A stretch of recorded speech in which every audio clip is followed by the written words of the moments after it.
विनम्र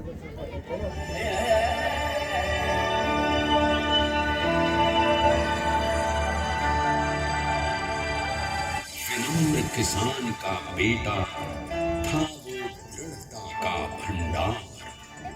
वल्लभ भाई पटेल नाम कहलाता था सरदार।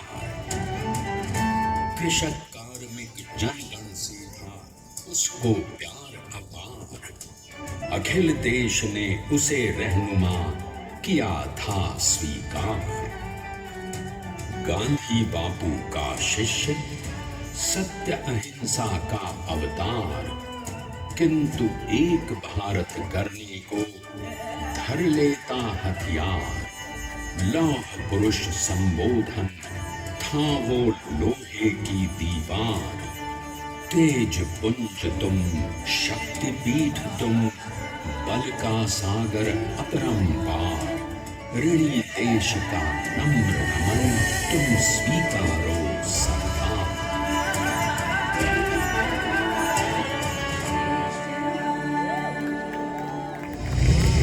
1857 में अंग्रेजों को ललकारने वाले पहले स्वतंत्रता संग्राम के एक सक्रिय सिपाही थे झवेर भाई पटेल। करमसद गांव के इस बहादुर देशभक्त किसान और उनकी पत्नी लाडबाई के 5 बेटों और 1 बेटी में से चौथे पुत्र थे वल्लभ भाई।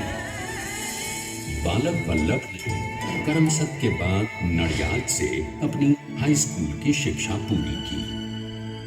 फिर 13 साल की उम्र में उनकी शादी भी हो गई छोटी सी झवेर बाई से। 2 बच्चों, बेटी बड़ी बहन और बेटे डाया भाई को जन्म देने के बाद झवेर बाई असमय ही चल बसी। सदी बदलने और 20वीं सदी आने पर उनका जीवन भी एक चमत्कार की तरह बदला। टीचर का इम्तिहान पास करके वो वकालत करने लगे। पहले गोधरा, फिर मान और उसके बाद अहमदाबाद में। मगर जल्द ही वकालत छोड़कर वो बैरिस्टर बनने की इच्छा से इंग्लैंड चले गए।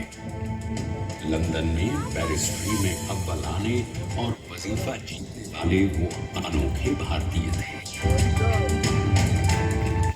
अब तो अहमदाबाद की वरिष्ठ अदालत में बैरिस्टर पटेल की जिरह और चीतों की धूम मच गई।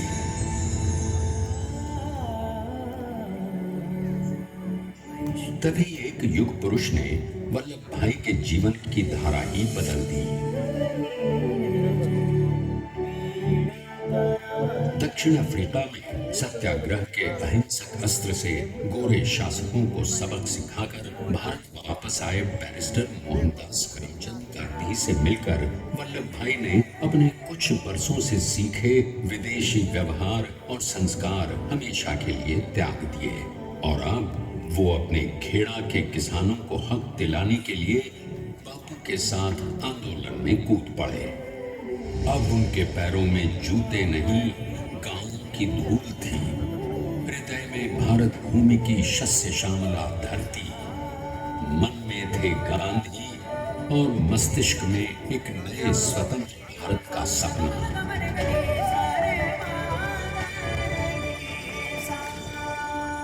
तभी बारडोली के मजबूर मजलूम किसानों की यातना का समाचार उनके पास पहुंचा। तुरंत वल्लभ भाई वहां पहुंचे और यूं शुरू हुआ भारत का सबसे बड़ा और सफल किसान आंदोलन बारडोली। वल्लभ भाई ने बारडोली के 87,000 किसानों को ऐसा अटल अडिग अचल मनोबल दिया कि अंग्रेजी सरकार हिल गई और एक बरस के बाद उनका लगान माफ कर दिया गया। अब तो पूरे देश में लोग वल्लभ भाई के नाम की कस्में खाने लगे। स्वयं महात्मा गांधी ने कहा, अब वल्लभ भाई मेरे शिष्य या साथी नहीं, सारे देश के सरदार हैं। और देश को मिल गया एक अनोखा असरदार सरदार।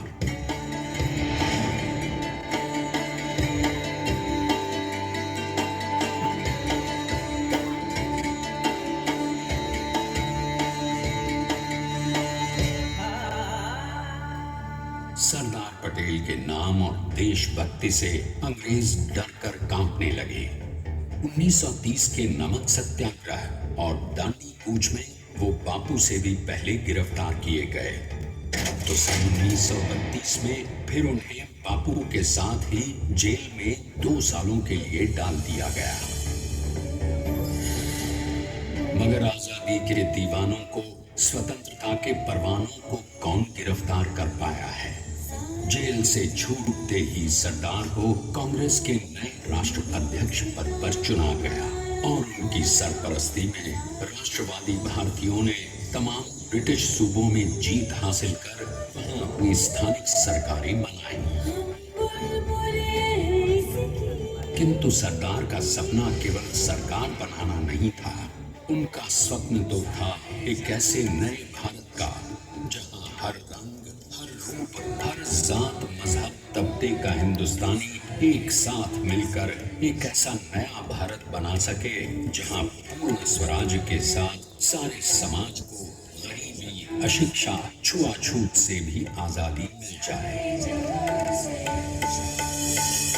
इसकी पहली रणनीति थी भारत को अंग्रेजों की गुलामी से आजादी, ताकि भारत के लोगों की अपनी सरकार सबके साथ और सबके विकास के लिए काम कर सके। बापू की अगुवाई में अब देश ने अंग्रेजों को अंतिम चेतावनी दे दी, करेंगे या मरेंगे, क्विट इंडिया, अंग्रेजों, भारत छोड़ो। बस फिर क्या था, संघर्ष की रणभेरी बची। 3 सालों के लिए सरदार पटेल को भी सत्याग्रही नेताओं के साथ जेल में ठूंस दिया गया। 2 सालों के बाद अंग्रेजों को बापू के सभी शिष्यों और साथियों को छोड़ना पड़ा।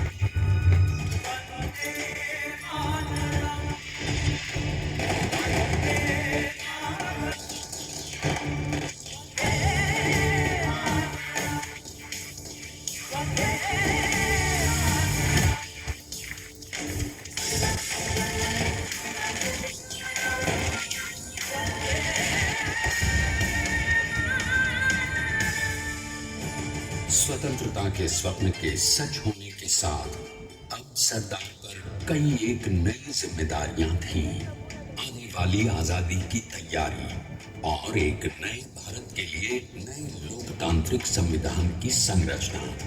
जैसा उनके साथी ने खुद कहा था, सरदार ने ही छेनी हथौड़ी लेकर एक नए भारत को उकेरा है।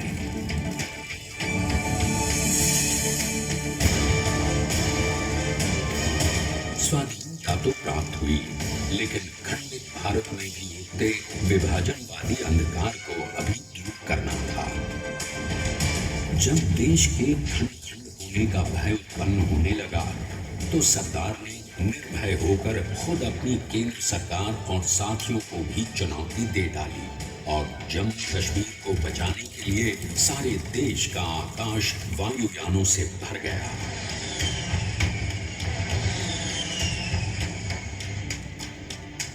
और फिर हैदराबाद और जूनागढ़ के भारत में विलयीकरण को पाकिस्तान से चुनौती मिली।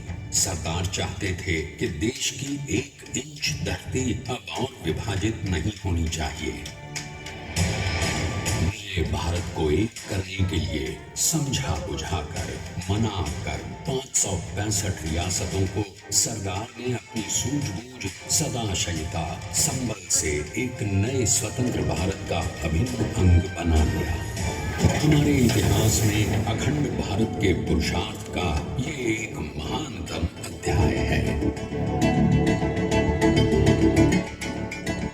जैसा उन्होंने स्वयं कहा था, हमें नए धागों को पुराने ताने बाने में ऐसे पिरोना है कि एक दूसरे में गुंथ जाए और बेहतरीन बनावट वाला एक नया भारत उभर कर सामने आ सके। अंततः अपने वज्र दृढ़ संकल्प से एक नया विराट विशाल एक भारत श्रेष्ठ भारत बनाकर दिखा ही दिया सरदार ने।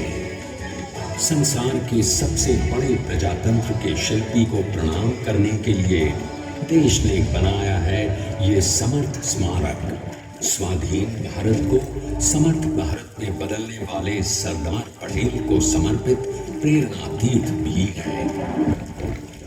प्रधानमंत्री श्री नरेंद्र मोदी के नेतृत्व में बनी विश्व की इस विशालतम प्रतिमा के सामने आकर सारी दुनिया जैसे स्वयं भी नतमस्तक हो जाती है।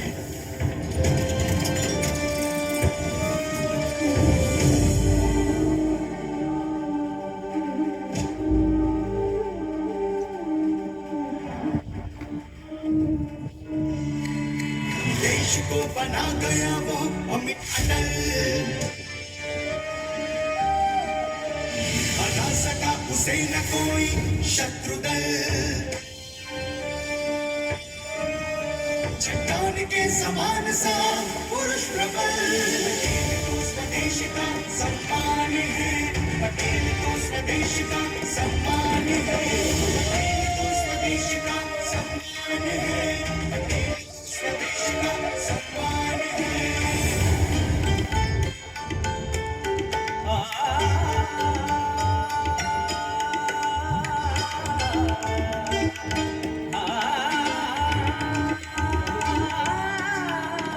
ऊंचाइयां आकाश को छुए हुए, गहराइयां समुद्र की लिए हुए, कदम अडिग जमीन पर जमे हुए। पटेल अपनी आन बान शान है, पटेल अपनी आन बान शान है, पटेल तो स्वदेश का सम्मान है, पटेल स्वदेश का सम्मान